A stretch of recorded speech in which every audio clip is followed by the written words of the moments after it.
ఎన్నికలకు ముందు 6 నెలల పాటు కాంగ్రెస్ పార్టీ నాయకులు ఇల్లిల్లు తిరిగి గడప గడప తొక్కి ప్రతి వ్యక్తికి 6 గ్యారెంటీల గురించి చెప్పింది. నిన్న రాష్ట్ర కేబినెట్ సమావేశం 6 గంటల పాటు కొనసాగింది.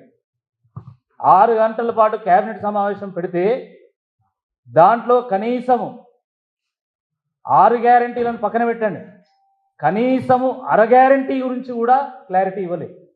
ప్రజలు ఎంతో ఆశతోని ఎదురు చూసినటువంటి అంశాలు కాకుండా ఏ నిర్ణయం తీసుకుంటే దాంట్లో మాకు కొంత కమిషన్ వస్తుంది అనే ఆలోచనతోనే ఏమన్నా వీళ్ళు చర్చ చేసిందా అన్న విధంగా నిన్న కేబినెట్ మొత్తం సమావేశం కొనసాగింది. చాలా దురదృష్టకరం అండి. కళ్ళు కాయలు కాసే విధంగా ఈ రాష్ట్ర యువత అంతా కూడా నిన్న రాత్రి 9-10 వరకు ఉద్యోగ నోటిఫికేషన్ల గురించి ఏమైనా వీళ్ళు ప్రస్తావన చేస్తారేమో అని చెప్పి ఎదురు చూసింది.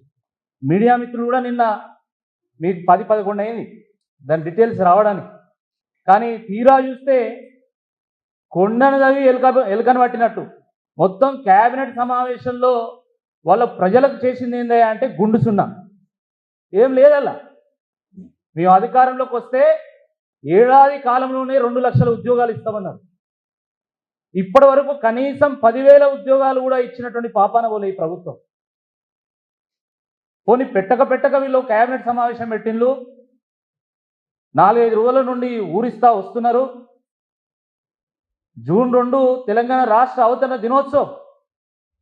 వాస్తవానికి గత 11 ఏళ్ళుగా ఈ తెలంగాణ రాష్ట్రంలో జూన్ 2 తెలంగాణ అవతరణ దినోత్సవం రోజు ప్రతి సందర్భంలో ఏదో ఒక కొత్త పథకాన్ని ముఖ్యమంత్రి గారు ప్రకటించేది. ఆ విధంగానే ఈసారి కూడా తెలంగాణ ఫార్మేషన్ డే రోజు ఈ తెలంగాణ ప్రజలకు మేలు చేసేటువంటి ఏదైనా ఒక కార్యక్రమాన్ని ప్రకటిస్తారేమో, దాంట్లో యువతకు స్థానం ఉంటుందేమో అని చెప్పి యువత అంతా ఎంతో ఆశపడ్డారు. కానీ తీరా చూస్తే కనీసము యువతకు సంబంధించిన ఒక్క అంశం ఊసెత్తలేదు. తెల్లారు లేస్తే ముఖ్యమంత్రి మేము 60,000 ఉద్యోగాలు ఇచ్చామని చెప్పి ఆయన దంచుతున్నాడు ఉపన్యాసం. 60,000 ఉద్యోగాలు ఇచ్చినట్టు మీరేమైనా రుజువు చేయగలుగుతారా?